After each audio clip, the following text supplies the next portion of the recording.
Adventure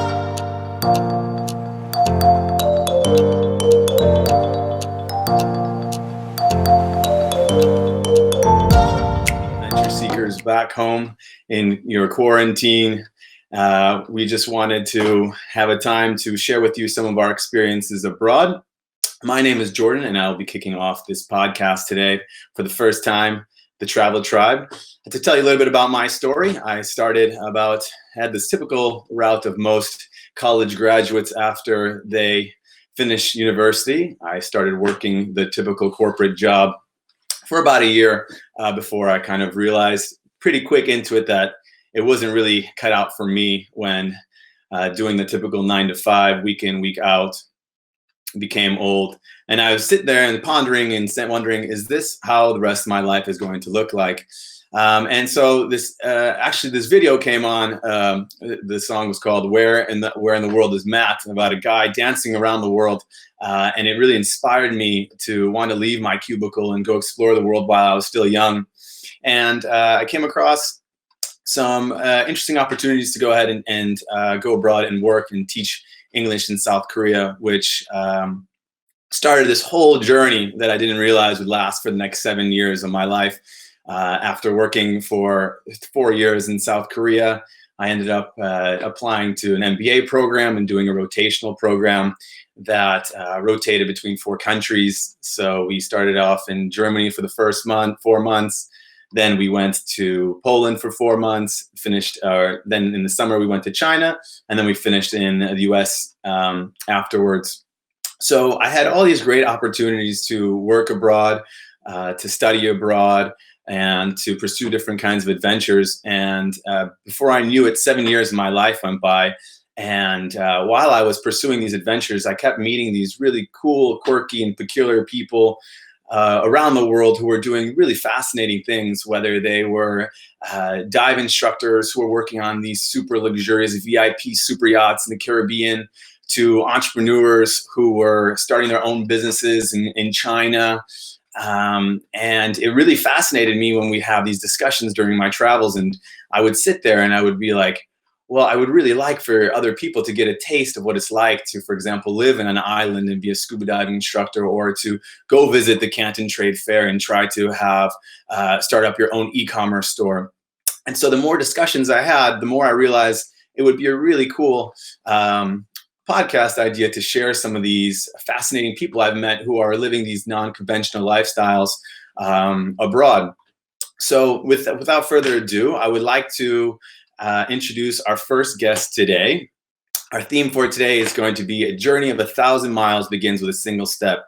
So every travel adventure and every person I've met, it begins with an inspiration, begins with some kind of idea that begins this journey abroad. And so one of my favorite travelers that I like to follow on social media, Lifetime Travelmates, will be joining us today live from Goa, India. So I would first like to introduce you guys to Lifetime Travelmates. Guys, can you hear me? There we go. You guys should now be on live. How are you guys? Hi, how are you? Good. 안녕하세요. 어떻게 지내요, 혜경? 잘 지내요. 잘 지내요? Jordan? Yeah, very cool. So Jordan here is from Spain, and Haekyung is also from South Korea. I had the pleasure of meeting Jordy a couple years back. We were both actually teaching college level students in South Korea, actually in Seoul. Huge shout out to all our students back in Seoul who are probably sleeping or partying in Gangnam. Hope you guys have fun. But we met together teaching, and Jordy, I was actually just coming back from a Southeast Asia trip. I was taking the winter to do my dive master course in Koh Tao, and I came back to school, and Jordy was interested in telling me that he also was planning on pursuing this long lifetime adventure of traveling. Well, was supposed to be for 1 year. And and then he went to go ahead and was inspired by it. And then when I left Korea, our paths crossed again a couple of years later when they came to visit me in Koh Tao when I was a dive instructor there. And they're actually one of my first couple of students, which was a lot of fun. But welcome to the show, and tell us, how are things looking in India? How are things in Goa at the moment? Well, they're not that bad. Yeah, the situation in India can be quite different depending on the state you are. Things are different from Delhi to Goa. Goa, the area where we are, is quite quiet. Things were quite closed. Yeah, government was like ordering to have everything closed, even grocery stores, which they started opening, and yeah, we're getting organized in a way. Yeah, so everybody can eat. Yeah, are people staying pretty calm, relatively calm on the streets, or? Well, they respect the social distance when they go grocery shopping, but beside that, people don't go out. It's very quiet. Okay. And so just to kind of get us a little bit of some background, how did you guys end up in Goa, India? Maybe you guys can tell us about your story. How did you get to Goa? Well, actually, this is the second time we are in Goa. First time was in 2018 on summer. 18 or 19? 2 years ago. 2 years ago, 2 years ago, yeah. 2018, where we came for a pet sitting. For people who don't know what's pet sitting, is basically taking care of a home and the pets in the home when the homeowners are traveling, usually abroad. And it can be for a weekend, it can be for 1 week, or it can be for 6 months like we are doing right now. Oh my God. So 6 months you guys are going to be in Goa. Yeah, in April it's going to be 6 months, and probably with the whole situation, we might have to extend a little bit because we cannot leave and the owner cannot come back. So we're happy with the cats in this nice house. Yeah. That's fantastic. That's fantastic. And what have been some of the coolest places that you guys have house at so far? Oh, for you? Goa, for sure. Goa, yeah, it's very nice. And England, we traveled England for like 3 months by switching places, doing house sitting. That was incredible. And also Thailand was good. Thailand, 3 weeks in Bangkok, which was our first time in Bangkok. Yeah. And we had that feeling of local life. We could go to the local market, like escape all the tourist traps and feel a bit more local, even though we didn't speak the language and we couldn't make many friends, Yeah. And one of the best places maybe was Singapore, because we got to stay in a very luxury apartment that no other way we could have done that if it wasn't for house sitting, And Singapore, it's city like food, and it's a cultural hub. A lot of people, a big mix of cultures and people from around the world there. It was very nice. Yeah. That's very cool. So maybe some of our viewers have not done this kind of pet sitting. How does it usually work? How do you find the pet sits? Do you go through some kind of platform, or can you walk us through what the steps are for finding a platform? And do they feel safe having you there? Sure. There's a bunch of websites. Some of them are completely free. Some of them require like a yearly membership.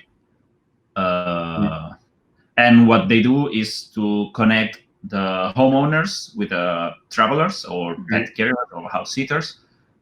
Usually the owners post on the website the period, like how long it's going to be, a description of the house, like information about the surroundings, the neighborhood, this supermarket, this shop is here, there is some tourist attractions in that area, and of course about the animal. They describe whatever, if it's 1 dog, 2 dogs, 2 cats, 3 cats, a lizard, it can be anything. There's even farms. You could be staying in a farm taking care of sheep and chickens and cows, and horses, which we're not planning to do yet. No experience. So then you apply to those listings, and well, usually they receive a lot of applications because like a lot of people want to stay in a place without paying any rent. And if you're lucky, they contact you, and you have an interview, like a video call, to get to know each other a bit more, and that's it. And then usually on the day when the owners depart, you go to their place, you meet them, they explain a few more details of the house and how to take care of the animal, how they eat, how they sleep, how to play, and that's it. And you start the adventure. That's very cool. That's very cool. Got to look for the ones who are looking to have their goldfish pet set. So you have the easiest one. Yeah, well. And, what you ask about trust, I think there's a lot of trust in these websites, because you are staying in somebody else's home. They have to trust you. There's no money involved. There's no money exchange between owners and sitters. Only in case the website is with a yearly membership, or if it's free, It's completely, there's no money involved. Mhm. So you have to be very mindful with the care of the pet. You have to know like the veterinary phone number, or in case something goes wrong in the house, you have to be kind of in constant in touch with the owner. We usually send photos, videos, like look your babies, how they're doing, and Yeah, absolutely. Yeah.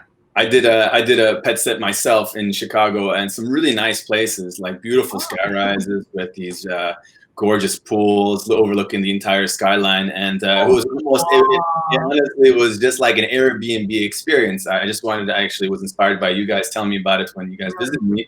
And it was fantastic. It was like an Airbnb. They gave me a whole box of snacks with a whole guidebook of what to see, numbers, and and it was a really fun experience. And I mean, it's also fun because you get to, if you like pets, if you like animals, if you're traveling a lot, it's a good way to kind of get that animal interaction that you might not get. Exactly. It's very cool. Abroad. So you get attached to these animals, and it's a really fun experience. And the way I like it, I see it is, it's a good way to, even if you're not doing full-time traveling, it's a good way to also like plan vacations. And if you're looking to go somewhere, it's a win-win. The house owners have someone that comes that they can trust to watch animals, and you get to explore somewhere new. For example, like I saw some really cool ones for mountain houses in Colorado, or beach houses in Florida. And there are some really cool, unique opportunities out there for you guys.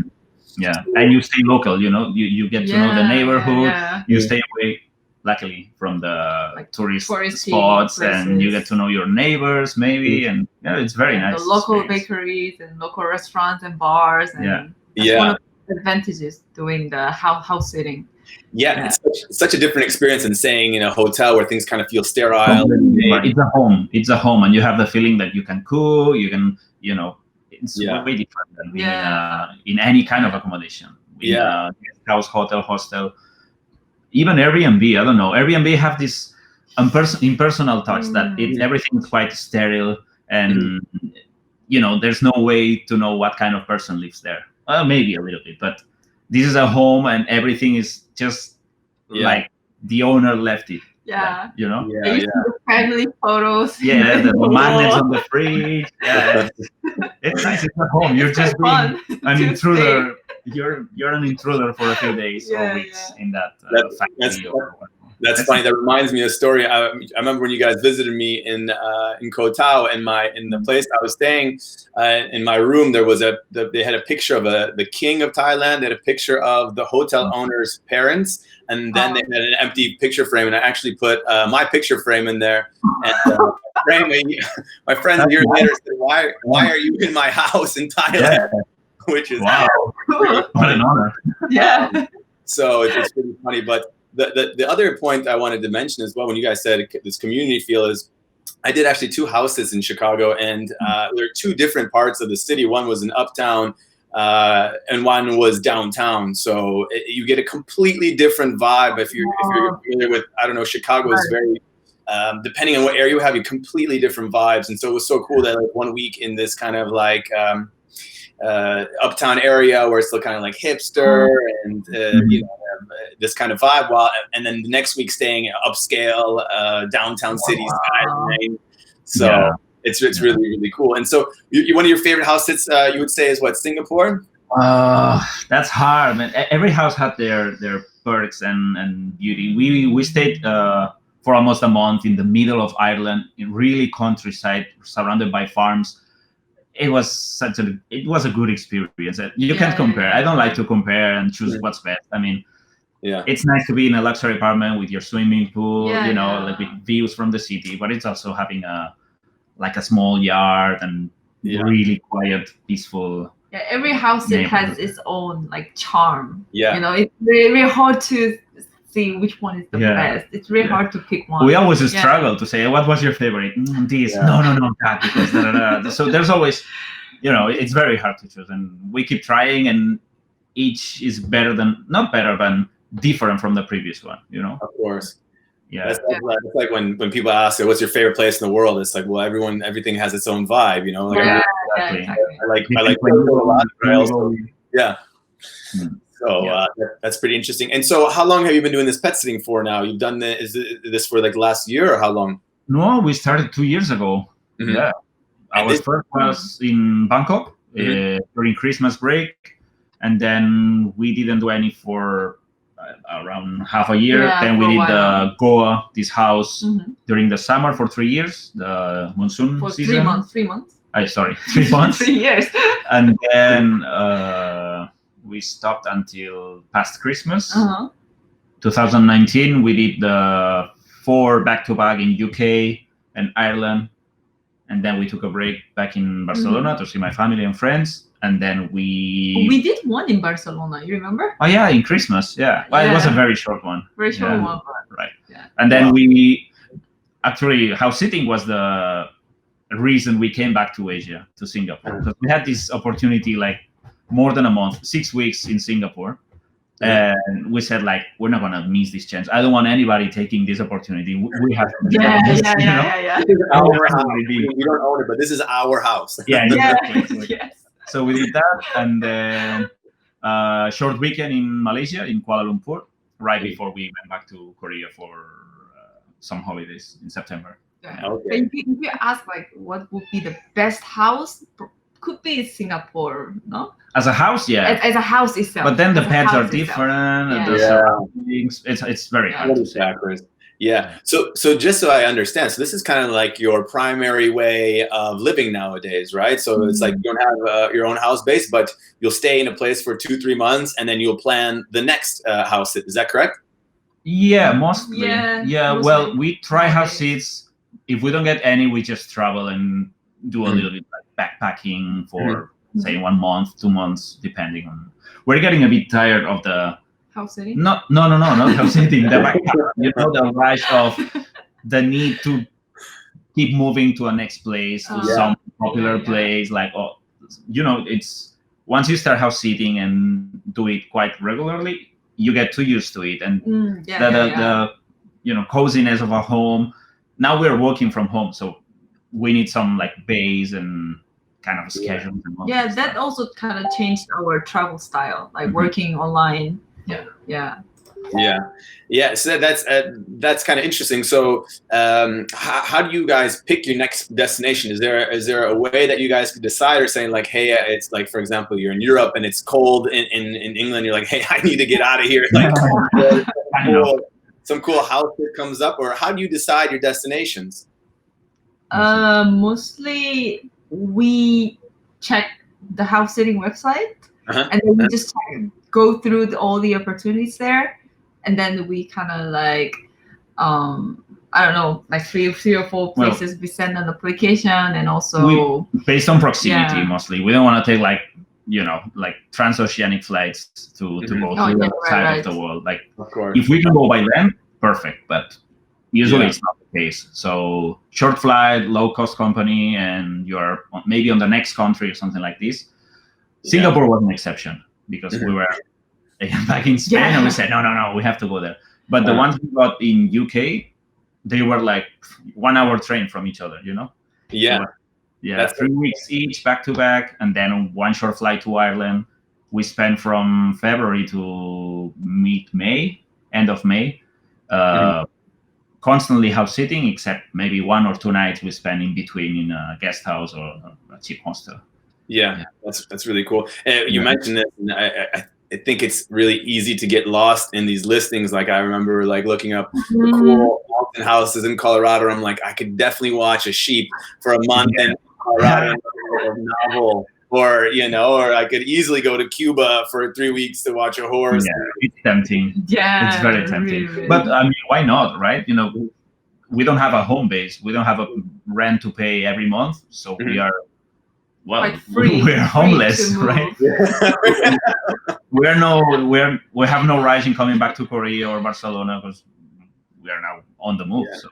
And does that give you more anxiety to have that, like, or do you feel kind of more free and like you don't know what adventure could happen next? I would say free, right?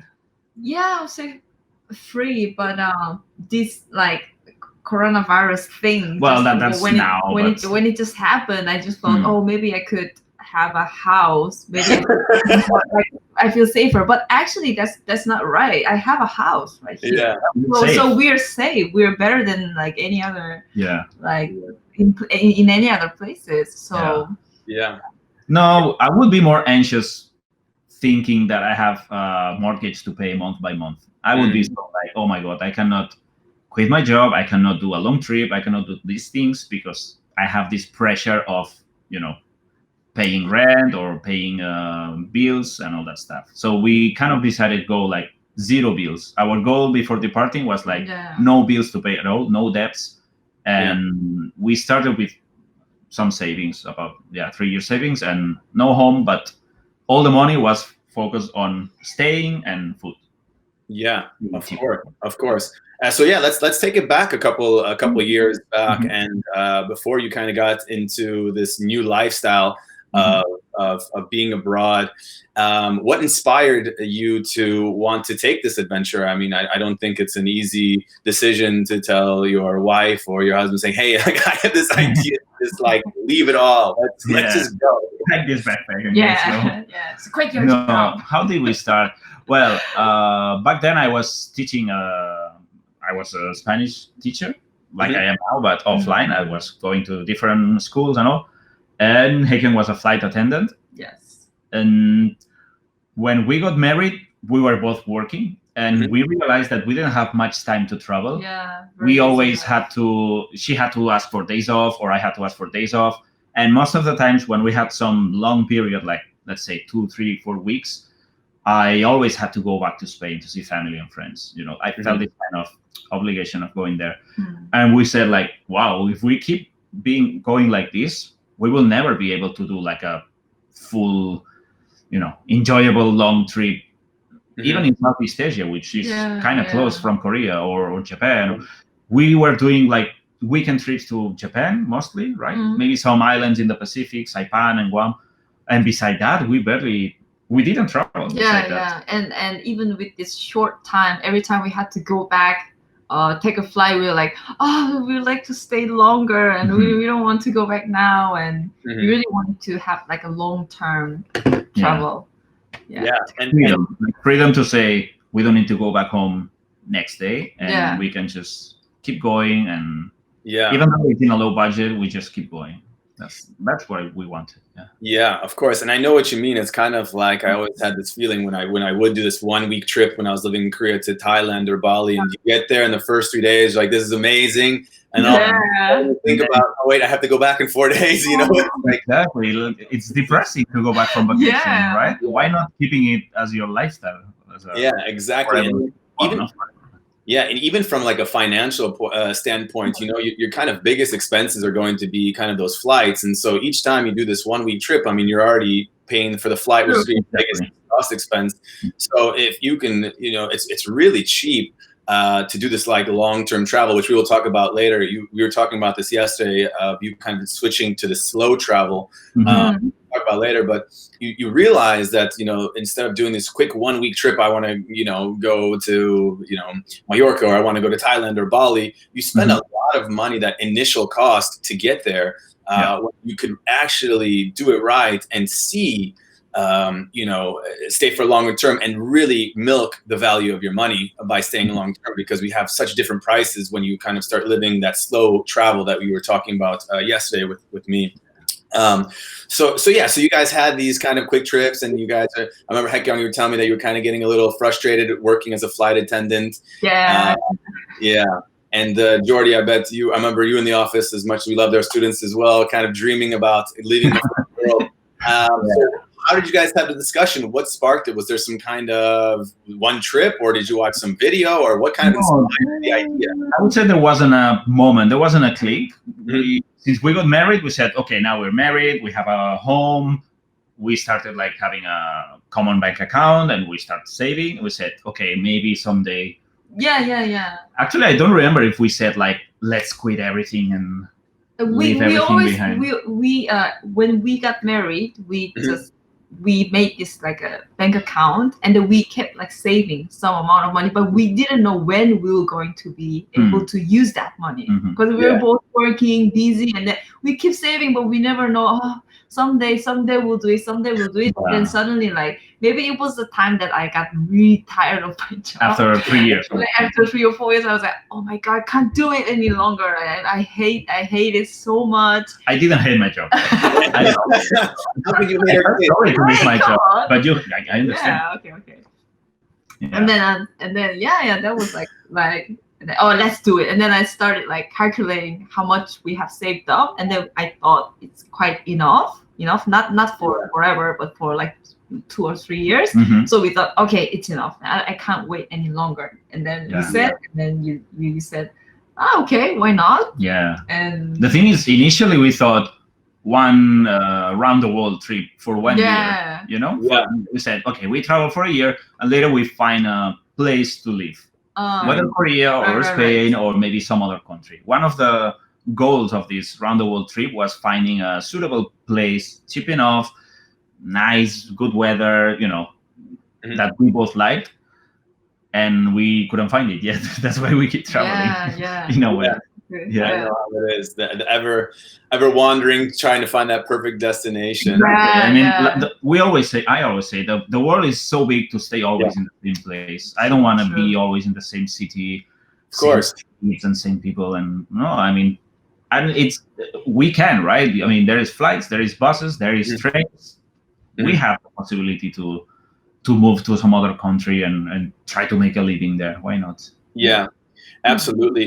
And just going back to what Haekyung said is that, I'm always curious about those people, because you hear this. I meet a lot of people, especially when I come back home, who say like, I've always wanted to, I've always wanted to go to Bali, I've always wanted to go to Thailand, or I always wanted to do this.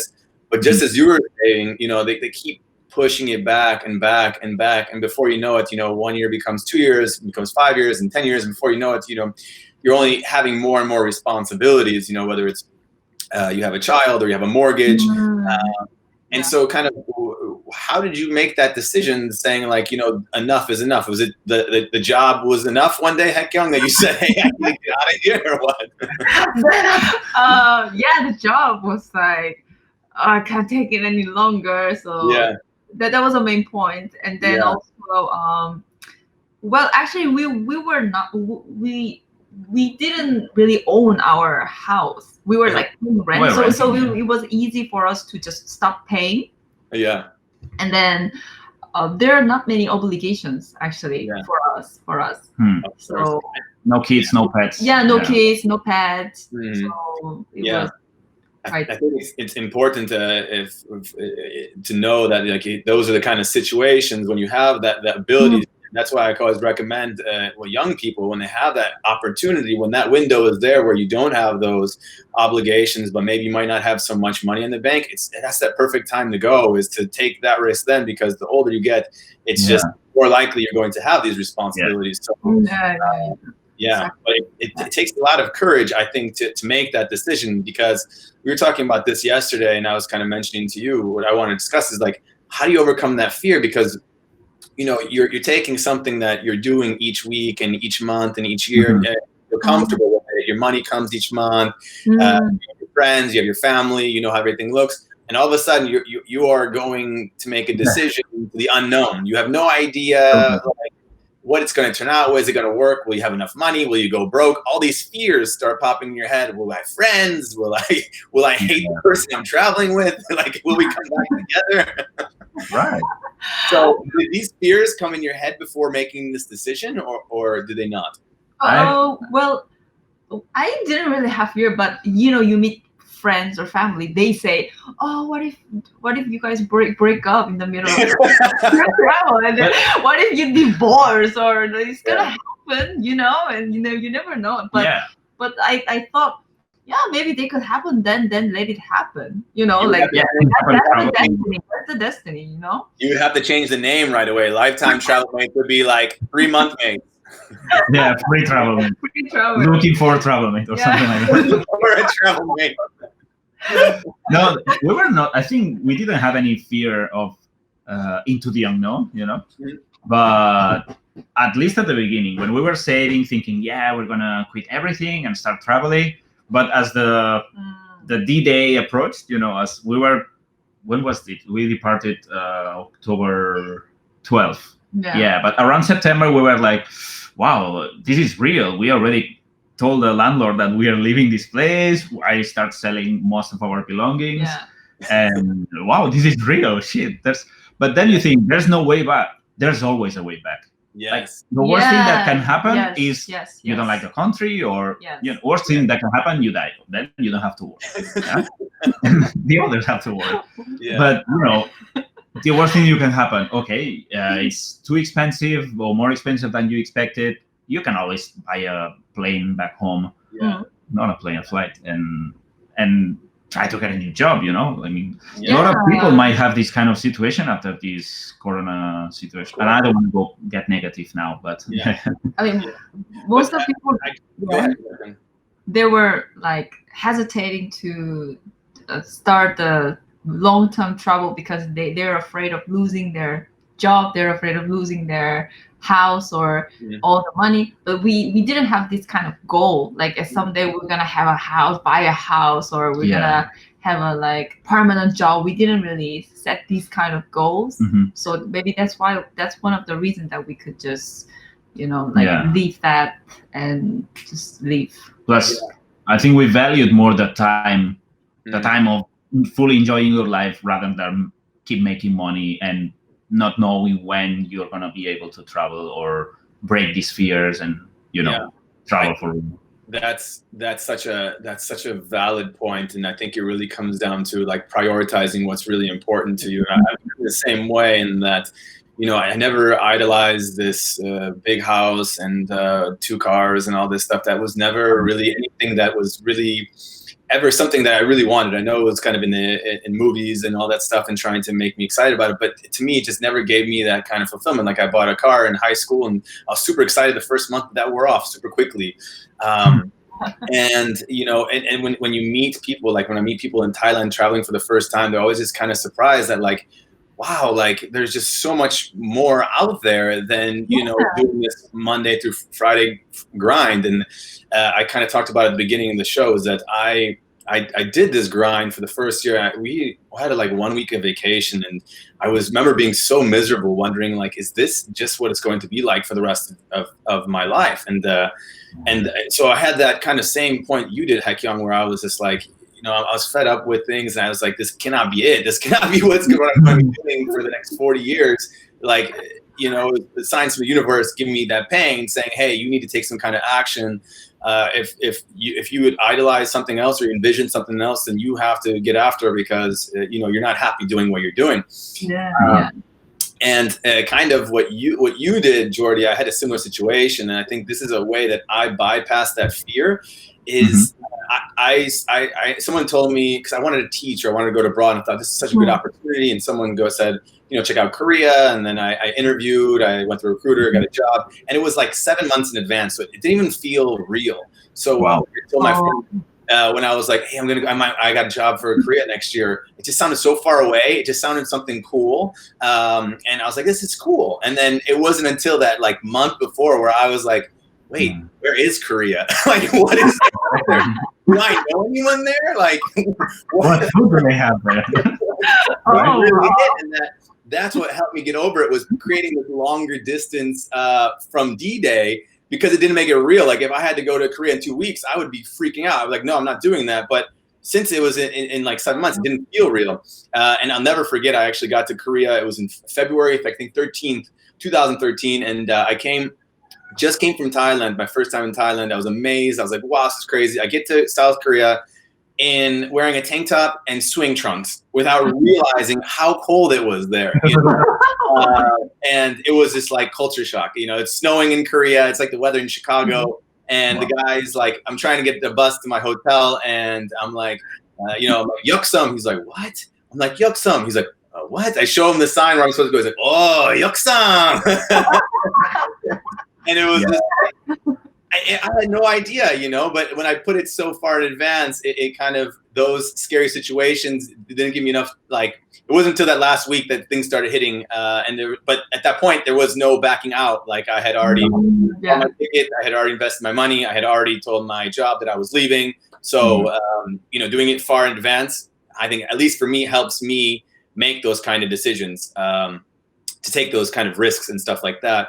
And one thing I wanted to also mention is what really helps me is, thinking about, what is the worst thing that can happen? Like if I go to Korea and it's terrible and I don't know anyone and the Koreans are mean to me and they say, we hate you, or there's no food, or I can't communicate. Afterwards, then the worst thing I do is I buy a plane ticket home and, I just say, hey, I gave it a shot. It's not what I thought it was. And you just go back home and, at least, you went over that bridge and you went over the fence and you saw what was out there. Of course, that's not what happened. I ended up falling in love with Korea and staying for so many years. And, but I think that's such an important part is that fear of leaving that comfort zone and doing something that that makes you uncomfortable, that you're used to too, like a paycheck and, everyone else is doing it. So you think you should be doing it as well.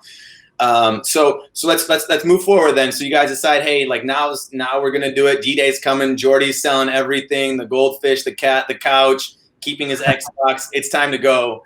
And how was your first month? Like, were there any transitions? Were there any kind of pain points? How was that transition to, leaving that corporate routine life? For you, Jordy. But we had a very mild transition because I think Haekyung quit around July or August, and I quit around end of August, and then we spent September at her parents' place. Not a whole month, just three weeks or so.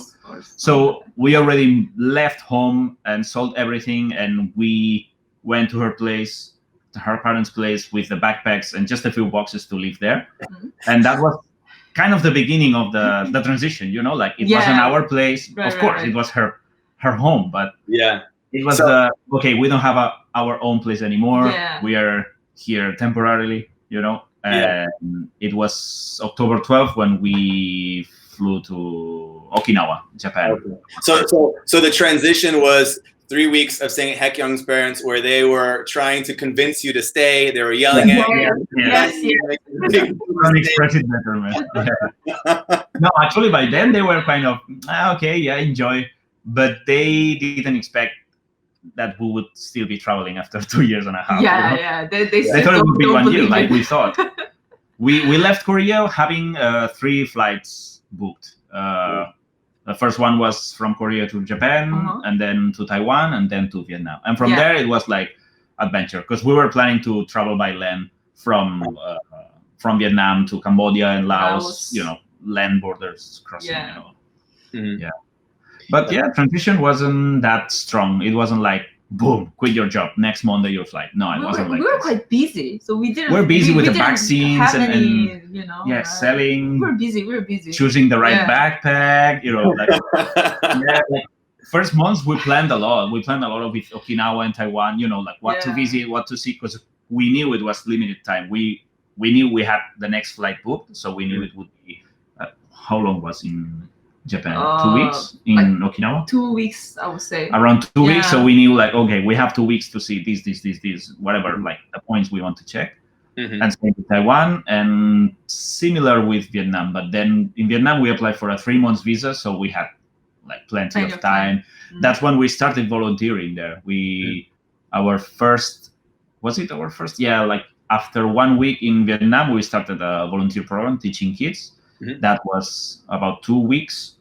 And that gave us a lot of an approach to the culture, because you're living with a family. Well, we were living, there's so many kinds of volunteering programs, but we were with a family in a really small town, and we got kind of a real feeling of what was living in a Vietnamese small town, not the capital, Hanoi or Ho Chi Minh, with all the tourism and all that stuff.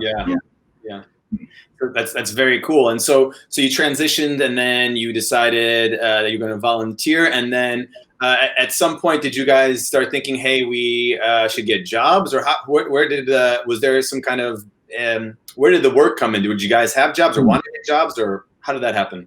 At the beginning, we just wanted to travel, right?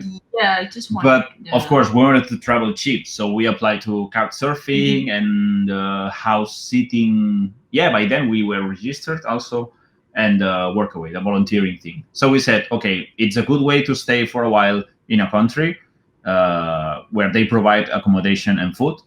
Plus, you make friends. You just stay with a family or with a hostel owner, and you make contacts. You might know other travelers who recommend you, this place is better, or don't go to that place in that season, or stuff like that. Like real information, valuable, that might make you change your future plans, right? And then it really helps you to like travel like in long term, because you can save your money on the accommodation.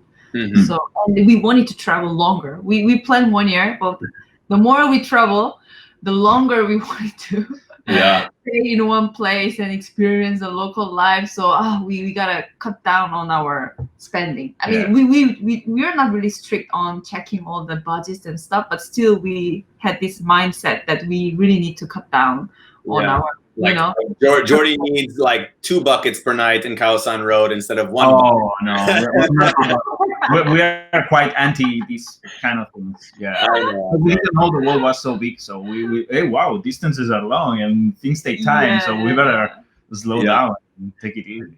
Yeah, of course. I met a guy in Cambodia. He was we were doing both a volunteering in a small bakery by the beach, and he was teaching online. And I was a teacher back in Korea. Why not trying this? We have a laptop. Most of the places we don't have Wi-Fi, and we could give it a try. And I think I started when we were here staying last time, 2 years ago, because we knew we're going to be 3 months here. Why don't I apply to the platforms and see if I get some students? I started getting and more, and then Haken started, and since January last year, 2019, we are both quite, most. If we're not traveling, we are teaching. That's our And how is your? So it kind of seems like you've kind of, if I understand correctly, you've kind of switched your work life in Korea of having like a work life and a routine.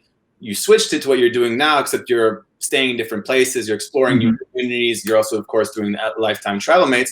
So how does your routine look like? Do you schedule like, 20 hours a week, or you just do 3 hours in the morning, or how does your schedule look like each week? Wow, it's very different every week. We don't have like a specific schedule every week, especially now we're getting a lot of students since the past 2 months. But I would say that we plan around 1 week ahead. Like, okay, we have 4 students. Okay, Monday, Tuesday, and then maybe there's one day that we want to move to another place, or just have the morning or the evening, like free time, and then we can block the schedule. Trip, you decide when you work. You set up your schedule, and students book time depending on your available your free hours. That's super cool. And then kind of in your free time, when I follow you guys, I see that you guys get a chance to go check out some of the local craft breweries and go like you get not only are you kind of switch this work life, so you're still living like a traditional work life, but now you're getting kind of brand new experiences of going to craft breweries and meeting new people that you normally wouldn't meet. And is that what kind of things you usually do on your off time when you're out there in Goa? I mean, now, of course, but back 2 years ago, let's say.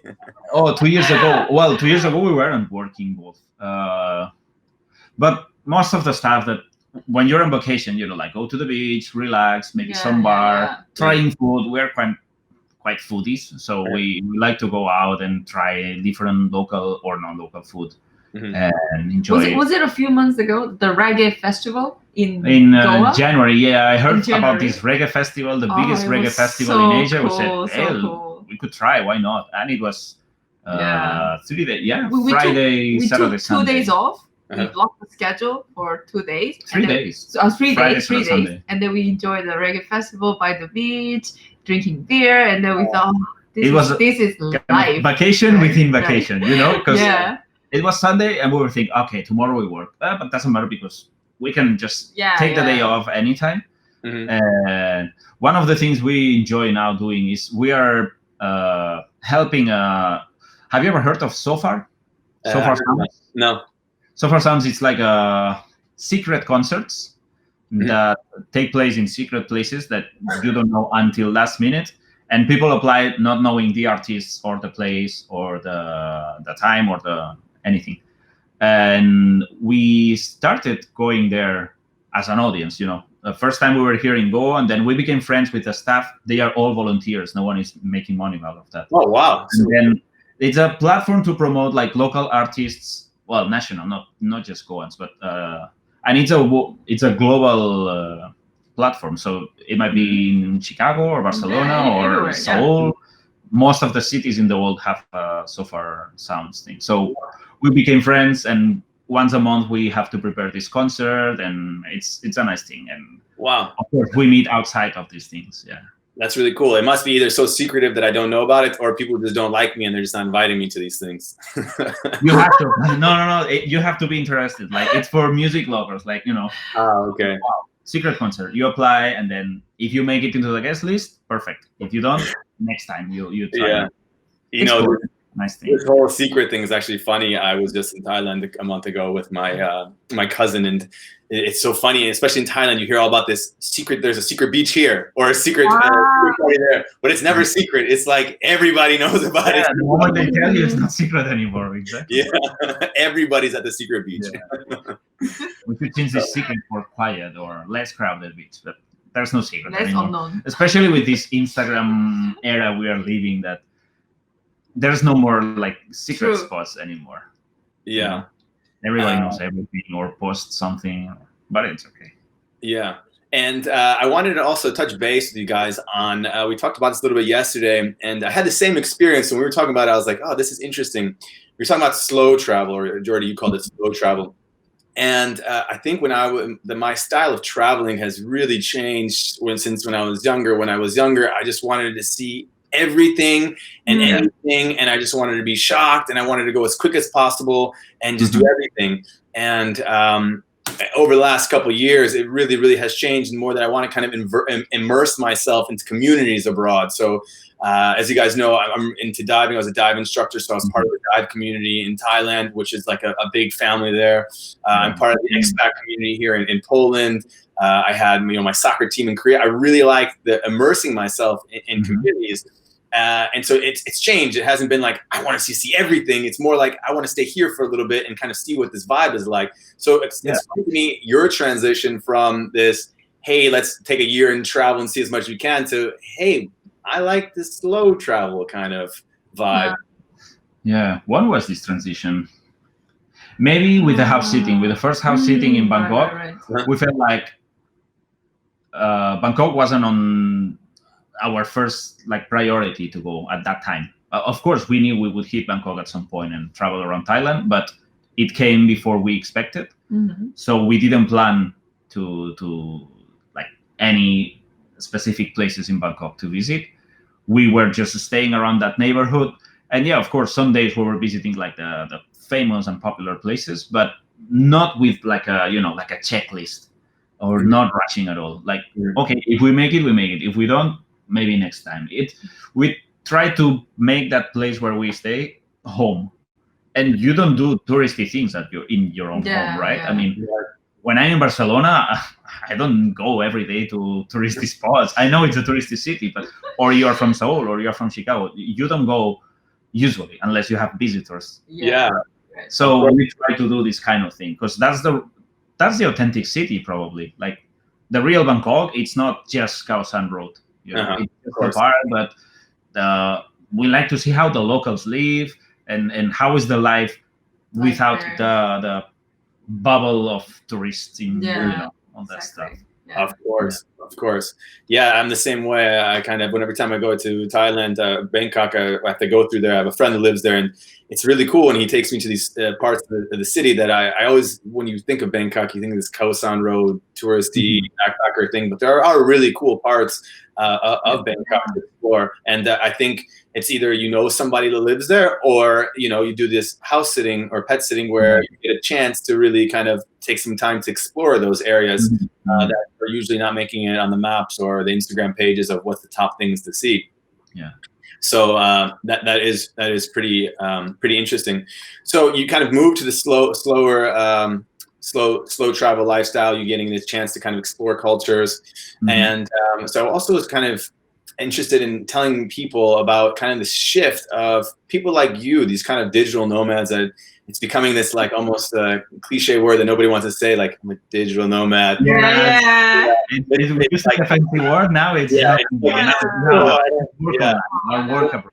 Yeah, when I was actually in when I was in Bali in Canggu, there's all these Instagram models and all this stuff, and the digital nomad thing. It's like everyone's like, don't label that. Don't label me that. But I mean, that is kind of what we are doing, right? We're able to work from anywhere, and for people that aren't familiar with this, what are some of the pros and cons of this? Of living this kind of lifestyle. Mm-hmm. Oh. You want to say? The pros is definitely you can work like anywhere. Freedom. Like where you have internet for sure. Mm-hmm. Sure. Yeah. You can work anywhere. You can go anywhere. That's one of the best advantages. Freedom. Freedom. Like freedom of like schedule and freedom of mobility. Like okay, you want your office to be like 100 meters from the beach. Mm-hmm. You can make it. There's plenty of houses with Wi-Fi by the beach or up the mountains or in the middle of the city. Yeah, of course.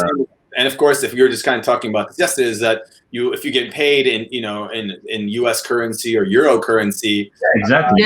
If you're living in a cheaper country than yours, if you're paid with U.S. or currency or pounds or euros, and for example, Southeast Asia is pretty cheap in general. Mm-hmm. You can live. Yeah, that's a good point. Maybe not like a king, but like a prince. Like that, but still, you are not worried like you would be back home paying rent and spending I don't know $5 drinks or something like that. Yeah, $1 and everybody's happy. Yeah, I think the financial freedom is really nice. One of the most appealing things of going to Thailand is you can get. When I go back to Koh Tao every time, I get this beautiful seaside, hillside little villa, that costs like $300 per month with cleaning, and also you can get laundry done and all these things, so that you don't have to spend so much time focusing on the small tasks. You can work on your job, digital nomad, or be pursuing other things. Meals are also you can budget basically for $10-15 a day. I think drinks is where a lot of people lose their money. But if you're eating local food and you're not going to the Western restaurants for burgers or steaks, you can really get by and live a really high quality lifestyle for a very affordable rate. So I think that's pretty interesting. The comparative prices of between Europe and America versus Asia. Getting paid in dollars and paying in baht is really, really nice. Mm-hmm. So what have been some of the coolest things you guys have done so far? Coolest experiences you've had? Experiences. One of the exciting / scary. We stayed a couple of days in the jungle in Laos, in tree houses connected only by zip lines. Oh wow! So we spent that was because in Laos we did 2 volunteerings in a hotel with social networks and we wanted to leave Laos with a bang, or doing something cool and big and spending some money that we didn't spend. We saved quite a lot in Laos doing this about almost like more than a month each volunteering. So we said, let's do this experience. It's expensive, but it's gonna be fun. And it was super fun. It's called the Gibbon Experience. So you pretend to be a gibbon, right? Like you are on the treetops, on the canopies of the trees. It was cool. It was exciting. It was nice. Because you are in the real jungle. You don't know what's going to happen. It can be muddy. There can be leeches like she had. And, spiders. Bloody. The night was like so full of, sounds. I don't know, birds and crickets. Sound. And it was insane. Didn't hear the gibbon sound though. But we heard them. We didn't see them, but we heard them the next morning. From far. Yeah. Other experiences. The baker experience in Cambodia was very nice. We did. I remember you talking about that. Did the volunteer work or? Volunteering for how long was that? About 3 weeks, 1 month. 1 month. Right? I think 1 month. 1 month. We had to do the visa extend also. Yeah, there was this couple from New York and Iceland that they kind of like us decided to quit everything. They bought a property there and they turn it into a bakery, not a traditional bakery, but doing more like energy bars and vegan chocolate balls and some cakes and iced coffee, things that usually tourists would be buying there. And yeah, it was cool. But it was a good we experience. made good friends, good experience. We were selling bakes by the beach, seeing the super amazing sunset every day. And we were working, but it didn't feel like working, It was very nice. Yeah. And then we moved by night. We moved in the busy street with some guest house and all. You met almost every day the same people. And okay, let's have a beer later. And it was a very nice bubble, I would say. It didn't feel like a boat. Yeah, it felt more like a beach paradise thing. And we really felt like we belonged to some community or something. Yeah. I think that's one of the things you kind of really seek. One of the most appealing things to me is when you find that community. Really, it's hard to leave it because it's so you have the same mindset. I think also when you're abroad, you're meeting like-minded people who have the same kind of mindset as you do. And when you find that community, that family-like feeling, it's really hard to leave that. Whether you're traveling together, living together, and it is intoxicating. And a lot of people are always, I think most people are worried of leaving and maybe not meeting friends or traveling alone or, and I think the thing that I remind myself is from previous trips is like, I've gone to places alone, and before when I leave, I've made like lifelong friends that I'm still in contact with. So it's like, you remind yourself that it will be okay. There are other people that are just like you also looking to meet other people because they're in the same situation. That's why I think it's really easy as an expat in another country, whether you're in Seoul or Warsaw or Barcelona, to meet other expats because they're in the same shoes as you are. As opposed to back home, people kind of already have their friend groups or have their family set up, and so they're kind of already, closed off in terms of trying to meet other people. While expats are always like, looking to meet other expats, and you have really cool expat groups that form from it. So, yeah. So, okay, we're wrapping things up here. I wanted to end things with 3 fire questions. I'm going to ask you guys 3 questions. To someone specifically or both, or? You guys decide. First one to respond. Okay. You choose. I mean, you answer first. I'll go Heck Young first because I know she's a foodie. So, most delicious food you've had in the last 2 years. What was the most delicious thing you ate that just blew your mind away? Oh, well, I think I know yours. It's really hard to choose. Black pepper crab or chili crab. Oh, yeah. Right. You got it. What was that? Black pepper crab. Black pepper king crab. Oh, wow. Where was this? In Singapore. It's one of Singapore. the signature dishes there, and it was amazing. It was really good. And yeah. Okay. Next question. This one's for Jordy. What is the most underrated place you've been to that you just could not believe how amazing it was and that people didn't even know about it? As a country, you mean? Or city? Or city, place, yeah.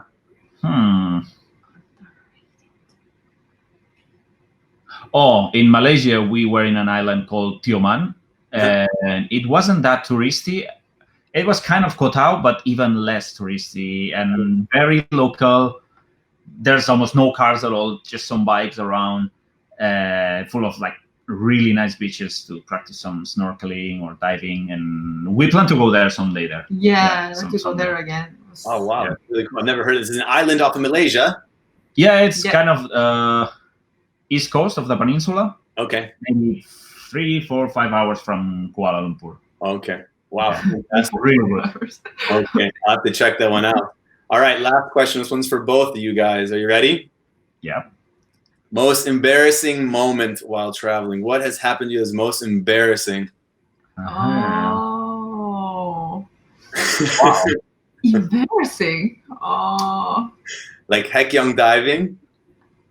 Oh. You mean embarrassing for me or for her? No, not embarrassing. Scary. Scary moment, but that was really good. It turned out really good. Yeah. But later it turned out very good. It started from scary moment and embarrassing. Then It's embarrassing. Did you like shit your pants or? I did. Oh my god. You did? Okay, this is not like PG or something, Yeah, right? yeah. May I explain, or it's too dirty? No, I mean, this happens in Southeast Asia, right? It happened in Bangkok. Bangkok's We worse. were doing grocery in the market, and we had some curry or whatever, but my stomach was a bit. And on the way back, I farted. It wasn't just a fart, and I said, "Let me rush home because I have an emergency." So yeah, You get that that, was embarrassing. you get the Tuk Express to say, "Sir, I need to go home immediately." And I'm right. The cat is calling me. You need to feed the cat. Yeah.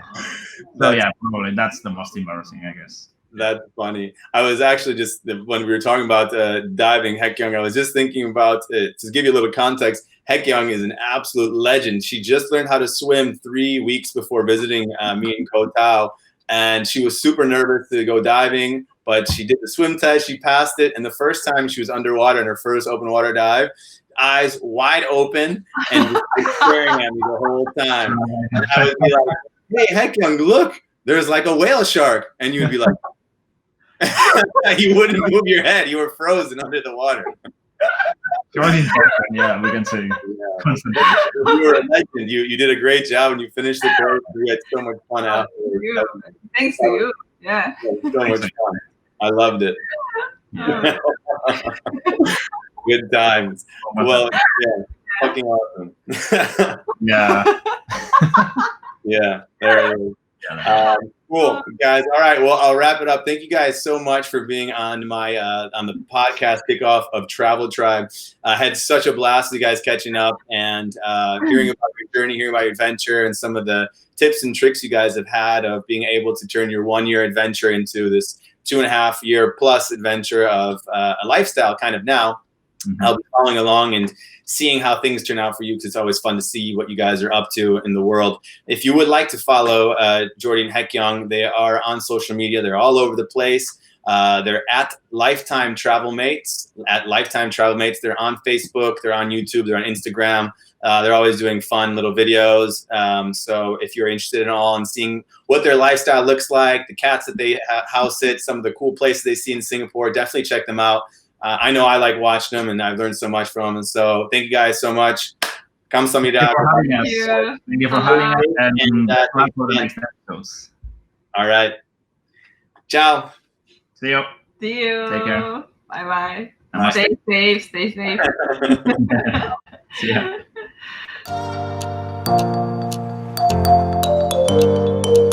ya.